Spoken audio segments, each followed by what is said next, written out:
Wild ending sa laban ng Batang Gilas Women's Under-16 kontra sa South Korea. Pakitang Gilas ang anak ng PBA player, Tiffany Reyes, buzzer beater game winning shot.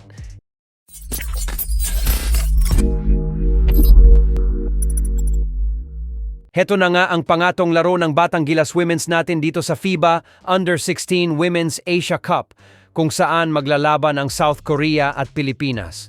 Opening quarter, Ella Smith agresibo na agad sa pag-atake ng basket, marami-rami din ang nakuhang foul ng Gilas, yun lang marami din isinablay. Pakitang Gilas naman ang anak ng PBA player na si Tiffany Reyes sa pagiging shooter nito. Nagtapos ang first quarter na lamang ang Pilipinas. Second quarter, maganda ang panimula ng Gilas.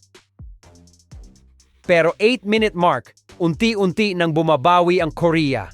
Buti na lang nananatiling aggressive pa rin ng leading scorer natin na si Ella Smith. Yun lang 2 puntos niya, babawian ang 3-pointer ng Korea. Kaya hindi pa rin magawang makalamang ang double digit ng Pilipinas.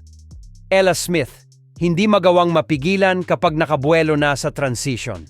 At 10 segundo na lang, isa pang 3-pointer ang pinakawalan ng Korea. At nagawa pa nilang lamangan ng Pilipinas bago matapos ang first half. Pagpasok ng ikatlong quarter, biglang nabaliktad ng Korean ang laban na magsunod-sunod ang run ng mga to hanggang lumamang sila ng double digits. Pero great adjustment para sa Gilas, sunod-sunod ang pinukol nila sa fast break, may 3-pointer pa.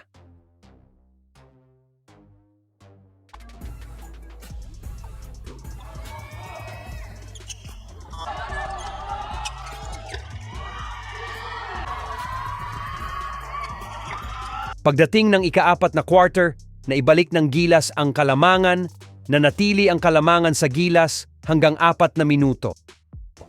Kaya lang ang current leading scorer ng Gilas na si Elle Smith with 21 points ay na-fouled out sa last 2 minutes ng final quarter. Shocking ito dahil siya ang may pinakamagandang laro sa laban. Sa pagkawala ni Smith, unti-unting nakakabawi ang Koreans. At sa last 55 segundo, nagawang maitabla ng Korea ang score. Last 30 seconds, nakadampot ng foul si Olmos, sumablay ang una, pero naipasok ang last throw. Kaya lang last 20 segundo nang tumira ang Korea na ito para makuha ang kalamangan. Napaiyak na lang siya sa bench dahil sa nagawa niya. Pero andyan na naman si Olmos at nakadampot ng foul. Pasok sa una, pero sumablay sa huli. Buti na lang na-rebound ni Reyes at nagawa pang ibalik sa kanila ang possession. Last 7 seconds dahil wala si Smith, ibinigay ang bola sa second leading scorer na si Tiffany Reyes.